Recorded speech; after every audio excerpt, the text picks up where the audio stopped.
And we are live Woo! with Aaron and Carrie Bullig. So welcome, Carrie, to the hosted bar. I'll let Aaron take care of the introductions, and we can get started. All right. Well, I said welcome to Spark. I'm Aaron. As always, we have Jeff, and I'm super excited to have Carrie Bully today, and not just because she has a new book out. Look at that, with my trusty bookmark in there. Again, I will admit I haven't finished it. Um, so Carrie, besides being a world-renowned author. Yeah, thank you so much. You also do a lot of other stuff. So why don't I could run down a bio, but nobody ever cares when, and I always feel awkward when people talk about me. So why don't you tell us a little bit about what you're not doing when you're, writing books? Yeah, well, no, thanks so much for having me on, Aaron and Jeff. This was just a delightful break in my afternoon. I'm about to throw a 4-year-old Star Wars birthday party in my backyard. What? So cheers. I want in on that We're birthday coming party. You're like, we're there. Who's your 4-year-old's favorite? I'm a huge Star Wars nerd. In fact, I you bored are? our entire lunch group with the depth of my Star Wars nerddom. So who's his favorite Star Wars character?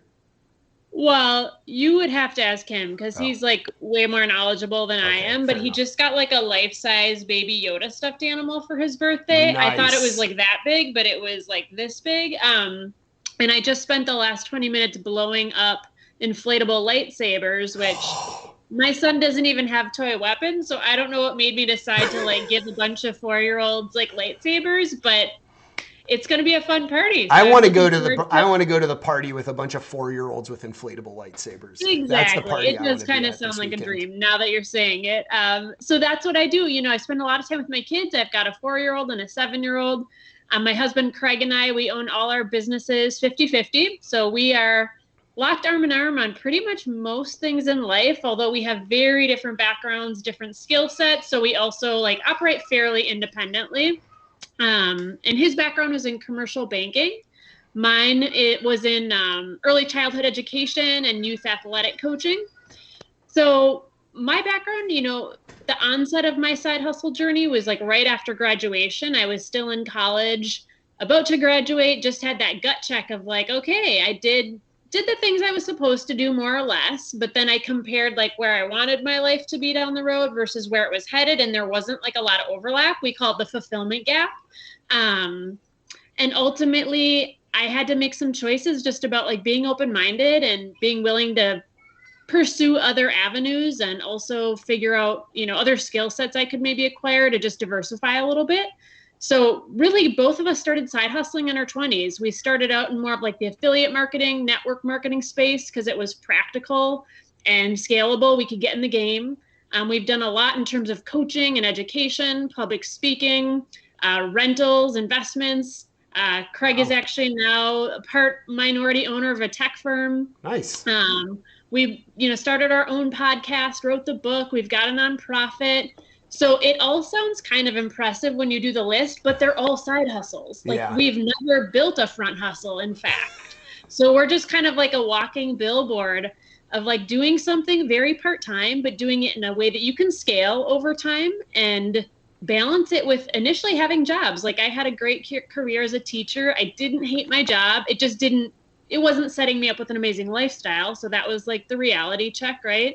Craig had a 9 or 10 year successful commercial banking career also. So it was just that practicality of like, in the 21st century, it doesn't make sense to only have one way to make money. So what can we do with our current skills and capital or lack thereof to have a little more control and autonomy over time? So that's really what keeps us busy is that smattering of things. Every day looks very different.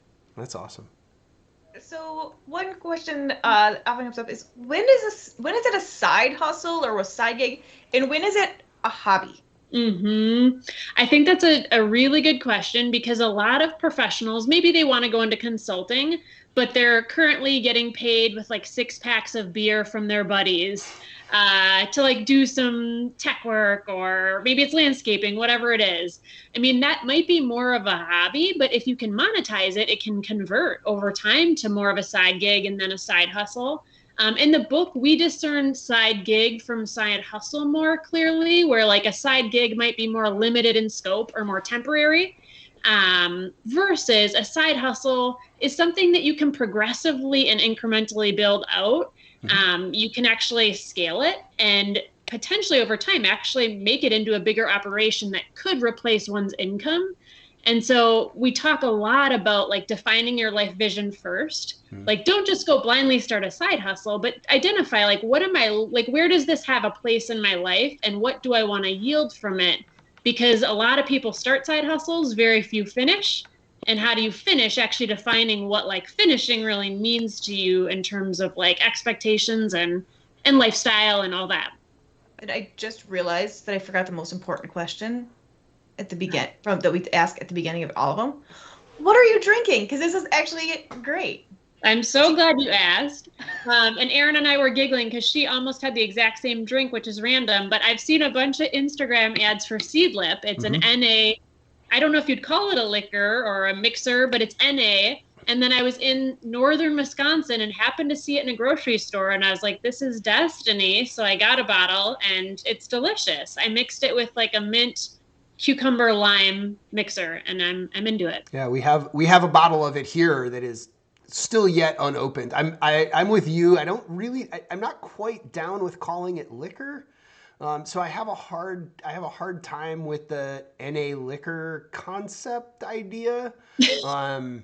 But we do have a bottle of it. But it makes a mocktail just a little bit more. Yeah. Like, I feel like I'm kind of celebrating something right now versus the seltzer water, right? I feel like I'm like doing something on my Friday afternoon here. How about you, Jeff? What do you got? I am drinking bathtub beer from Young Blood Beer Company here in Madison, Wisconsin. It is a Munich-style Helles lager. Nice. Yeah, so it's pretty good. I'll give it that. It's pretty good. I've never heard of Young Blood. You said it's a brewing company locally? Yeah, they're here in Madison. They have a place. I think it's downtown on the square. They have some like tap room, tasting room thing. Okay. I don't know if they brew out of that facility. I'm not entirely sure where they brew from. Where does it say? Does it say? It doesn't say. It says Madison, Wisconsin, so it's possible they brew out of that facility. I haven't been down there yet, so I don't know for sure. I'm jumping on the Carrie's mocktail train, and I actually have a drink made with the Mad Maiden shrub. So I have their honey ginger, and I went with their suggested Fred and Ginger drink, which is black tea, some of the shrub, lime juice, and a bit of honey. And it's totally a fabulous summer, like something special going on drink. Mm-hmm. It looks delicious. It does. I am quite pleased. Maybe my side hustle will start being more shrub based. They just do a great job. They're a Madison company too. So now that very important thing is over. Yeah. So I like the distinction between side gig and side hustle. And the side gig is kind of like, I'm doing it every once in a while, but side hustle kind of has a more ongoing and scalable. And you mentioned like it could replace your income. So is that the tipping point? Is that when it stops being a side hustle and starts just being your regular hustle? And I'm really interested because you're saying, well, I have nothing but side hustles. I have no front hustle. So kind of what is that tipping point, and does it have to have one? That's a really great question. I mean, to each their own, I think, and that's where defining the life vision to begin with, I think, is really helpful. For Craig and I, we both wanted to scale out of our jobs. So that was really the rallying point in our 20s, is how do we make enough money from our side hustles where we can have a great lifestyle and not have to work traditionally. And Craig jokes that like in his 20s, he didn't really consider having a life partner and kids. He's like, I could live in a box as long as I was free. Like, I was game. So that metric was different than when we got married. And, you know, I wanted a nice house and I wanted to travel and have some good choices. So then you have to shift the goals around a little bit. But a lot of people that we've coached a number of successful professionals to either be able to go part-time in their jobs because their side business is making them enough income, or to just, you know, transition altogether. And maybe they do leverage it as more of a front hustle for a little bit, depending on their goals. But over time, a lot of those folks have been able to actually convert and create more of what we call progressive passive income. So it's not totally passive, like you don't even have to touch it or look at it and it just creates piles of money. But like, there's some things you can phase yourself out of physically and from a time perspective while it still creates, you know, good ongoing income for you. And I think for a lot of people, that is the goal. For me, I'm a huge time person. Money is money. I mean, I've understood the relationship better as I've gotten older. Like, there's a strong correlation. Both are good in their own ways. But for me, I wasn't interested in just creating income to add to the bank account. It's like, how do I create significance? How do I actually have more time with my future kids and family? How am I able to be a good community member and like be accessible to the people I love? So for me, that was an important area to consider. Yeah. So Jeff, yeah, I was going to say, so how much of this how much of having a side hustle, or the decision to sort of explore side hustles, like how much of this is sort of personal decision, and albeit lots of people making sort of individual personal decisions, how much of it is sort of cultural, like, you know, just this new generation of people, like this is just sort of how people are starting to see their lives these days, and whether that's a small subset of people or a large or growing subset of people, and how much of it is being imposed by the economy and by sort of changes to the professional environment that are reducing the amount of W-2 jobs that exist in the universe, and sort of threatening the sort of, I don't know, I even hesitate to say traditional anymore, because the reality is it's been 50 years since people have had jobs that they stay in for their entire career. That hasn't been true for a while, yet we continue to call that sort of the traditional model of employment. Yeah. So, I mean, each of those three things, I suspect the answer is something of all of those. But but where do you sort of see the future of the side hustle? Is it primarily coming out of this personal place? Is it coming just from cultural change? Or is it being imposed by greater economic forces? I love that question. I think that's so fascinating, and I think it is multifaceted. I studied sociology, so it's just like my brain's churning.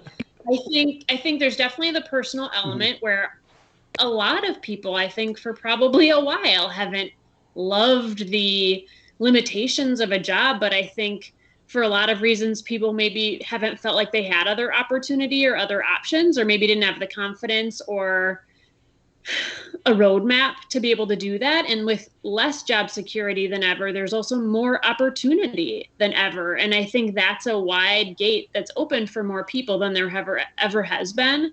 I think to your point, like I was listening to a neat podcast. It was Rob Lieber, I think is his name, talking about how to not have spoiled children.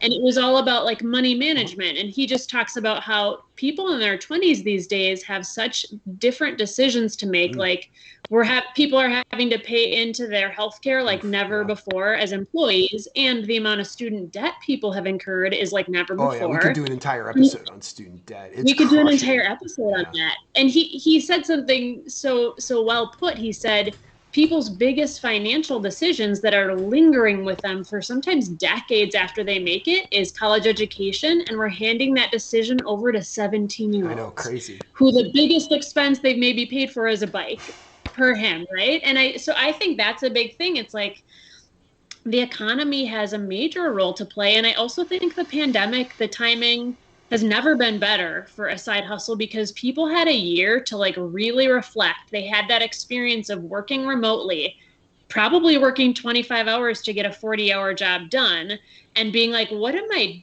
doing with my life? Like, can I maybe take 10 of those hours and go invest it into building something for myself? Or can I live a more nomadic lifestyle? I think I read a New York Times article. They're calling it the YOLO economy because people really are questioning, in a space of questioning, what options are out there and what like they genuinely really want, which I think is so powerful. So when we say side hustle, we really define it more as a movement versus just like a thing. And I do see a lot of people really across all industries just assessing things differently. So yeah, and what's maybe is sort of a somewhat related follow-up or maybe an add-on question there is it seems more and more that people are treating even their primary jobs almost like a side hustle, right? Where the job is really just the means to the ends of living their life, right? Where before, particularly, and I'll lay the blame fairly at the feet of boomers, where your job was your life. Right? You were defined, you are who you are. You were defined by your job and the things that you do and who you work for. My dad worked for IBM, for example, and IBMers will tell you for their entire life that they are IBMers. And but on the other hand, Erin had a legal assistant that worked at the firm, and she wanted to work from a farm in California while being a legal assistant. Like she wanted to work from her van from a farm in California. Like clearly her living her life was more important than, or at least as important as doing the job that she's being paid to do. And luckily Erin's a nice enough person to allow her to do that, and it worked out and it was flexible and it was fantastic. But those are increasingly common demands that you would never hear that. You would never expect that from a sort of more traditional workplace environment. Well, because it wasn't a question of nice. It was a question of can she do her job? Right? Because what am I interested in as a business owner? Is it I get to see her face every day? Well, we are already remote, so no. And even if it was, I'm interested. Can you do the job that I'm paying you to do? And so for her, we were like, well, will you have internet? Yes. Will you have a secure place to do your work and, and store the work? Yes. Well, then what does it matter if you're in Madison versus NorCal? Right. It's kind of this work from anywhere approach. And I think the same thing is a lot what you're saying, Carrie, where it's a mindset, right? It's less about a label of action and more of a mindset. Well, and I think that's so cool, number one, that you created the space for her to do that, because one of the hardest things for companies right now is having that adage of like, we're going to keep doing it because that's what we've always done. That's not working anymore. Employees are way too empowered and bold and maybe a little entitled, but they're like way too up to ask for what they actually really want. And, my mom, Jeff, kind of similar to what your story is, my mom was a nurse at the same hospital for 43 years. And quite frankly, I think that's pretty amazing, but it's not the path that I wanted. And so I had to just be really honest with myself. Like, the economy is different, life is different, political landscape is different. Like, I had to try and position myself in a way where I could really set myself up well in like modern day society in the 21st century, where I could like thrive financially with 2 liberal studies degrees and like make a good living and have a secure life. Right. So just being open to like evolution, I guess, is so important. So Carrie, you have the book and you say you coach. You don't say you coach, you do coach. I say that like you say you coach. Word on the street. you one of your things you do are you coach people with this, and you have a book. So what are some of the things that people, if they're coaching with you or read this book, if you learn one thing from me, this is what I want you to understand. And I would assume that's true. It could be different for employees versus employers, but I won't put words in your mouth. I mean, there's like 100 things I would say, but like if I had to deduce it to something that I think is really important is like you can learn new skills. And if you genuinely want to create different choices in a different version of your reality, like empower yourself and like take ownership over that process, because no one's going to hand you a path to like your life vision. You have to figure out what that is first off, and then like create the path and find the right people to support you on the journey. I mean, on our journey, a lot of the book is about the who. So many people focus on the what, like the big idea. And we're saying like the idea and the what will come, but first start with a life vision, find people who've already achieved it. And from that relationship, potentially a coaching or mentorship relation, even just general association, worst case scenario, like get around people who are speaking the language you want to learn. Just like if you want to learn Spanish, like go to Mexico, right? Immerse yourself in it. And so ideally the book is across all industries. It's not industry specific. Figure out how to empower yourself to make a small pivot, and not like hardcore, but we call it moderate entrepreneurship. Do something small, take one small step in the direction of moderate entrepreneurship and start to build on that. I love the idea again of you're not stuck, right? You learn, you can, not only can you learn new skills, but embrace it and find the who. 'Cause you're right. So many people get stuck on the what, and the who can really empower you by saying, no, this is for you too. Yeah, and I think a lot of people, when they think business owner or even side hustler, they're confusing inventor with business owner. Those are two entirely different things. Like Craig and I haven't like patented anything. We haven't done R&D on anything. For the most part, we've really leveraged existing systems and environments and enhanced them. Craig, with a decade-long career in commercial banking, he jokes that most of the successful business owners he helped didn't invent anything at all. And so I think a lot of people they're like sitting on their couch like, when is my big life-changing novel product going to come to my mind? It's like, it might not. So let's try and figure out what are some more practical ways to get in the game and start exploring entrepreneurship. And when that big idea comes, don't you want to have practice? Right? Do you really want to be the first time you figure out how to use Instagram for a product be your baby, or the first time that you've ever figured out a supply chain? Touche, exactly. Like, don't wait for 10 years to come and have done nothing in the interim. I think that's a super good point, Erin. And your first business doesn't have to be your last. Like, some of the projects we're most passionate about have come in the last couple of years. We didn't start with a nonprofit because I wouldn't have had a clue how to do that. I wouldn't have had influence or confidence or a network. So there's a reason to the sequence, I think, that sometimes people miss. So what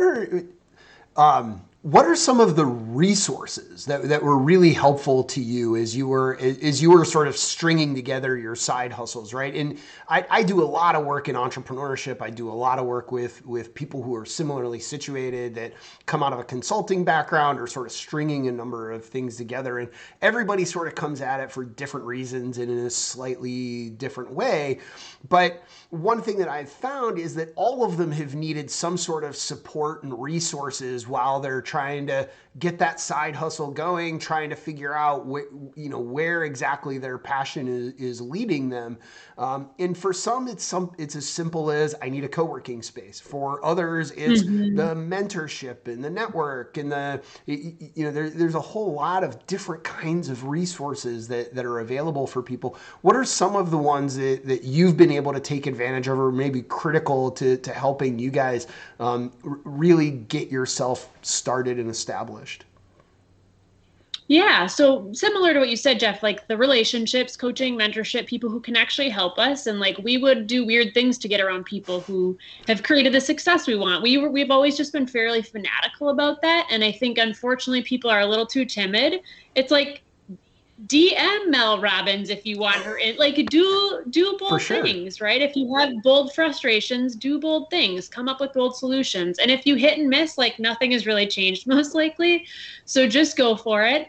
Also, a lot of people are thinking, I need more content. I need more content. We believe you need customized content, and oftentimes way less than you think you need. because people are like kind of spraying the whole field. Like, no, just find out from someone who's already done it. Like, see if they'll give you some blueprint or some roadmap or a syllabus, and just lean into the right content that actually applies to your life and your vision. And the last thing I would say is the power of a side hustle is you can keep your day job. You're not, risking everything to put food on the table. You've got likely a secure plan A. And so that gives you a lot of freedom then to actually make proper investments into building something, because any business, whether it's a small scale operation or, a front hustle, like it's going to take some investment. So number one, changing your mindset around that, but also then having the seed money that you can invest into the proper education, or, maybe you become a part of a public speaking bureau or a networking group that might have a fee, like just having some resources so that you can fuel things and actually, progressively grow it over time. I love the idea that it's entrepreneurship for the slightly risk averse. Completely, Aaron. And my husband was a risk analyst when he launched his first business. So yes, he calls himself an ambivert of entrepreneurship. Yeah, I mean, we're not like the diehard Mark Zuckerberg or Elon Musk. So that's why with a classic book, de-risking strategy, right? I mean, you diversify your interests in order to de-risk any one particular strategy. So, I mean, makes perfect sense for an investment banker. Exactly. You got it. You get him. You get him. Welcome to our risk analysis person. So I love that you wrote a book, because I feel like it's the perfect side hustle, right? You can do it on your time. Mm-hmm. It's certainly not something that you have to have certain hours in. And I love it, but it also seems one of those things that it seems like a bit of a hurdle, because if you're like, oh, write a book, you're like, oh my gosh, do I know enough about this? Do people want to hear about it? It seems like a lot of people look at that and say, oh, I could never. So what was it like to write a book? What made you think, you know what, this is our next evolution of a side hustle? I mean, the book was really prompted from my perspective. Like, we built our first couple of businesses without any social media. I don't know if that should be embarrassing or I should be proud of that, but that's just the facts. So really probably over 2 years ago now, I got on LinkedIn and just started networking with a lot of people outside of my industries. And it just became really clear being on social that there's a lot of people, kind of like the movement we've been talking about in this phenomenon. It's like people don't have enough of the right content specific to like the side hustle life. It's different. It's different than if you want to like start a traditional business. It's different because you have to keep your job afloat. Like, you have to perform and do well in a career, but then also requires some outside time. And if you've never built a business, like, figuring that out is not easy, right? So there just seems to be this missing piece of the puzzle in the market of like books specifically. As a tool for people to get access to hopefully more relevant and relatable content for like the side hustle approach. And so that's for us. It just felt like, how do we create impact? And like, we just feel so blessed by the knowledge that we've acquired over the years. So it feels good to be able to create a little bit of like a handbook or a guide for people that are maybe on the cusp or maybe even struggling.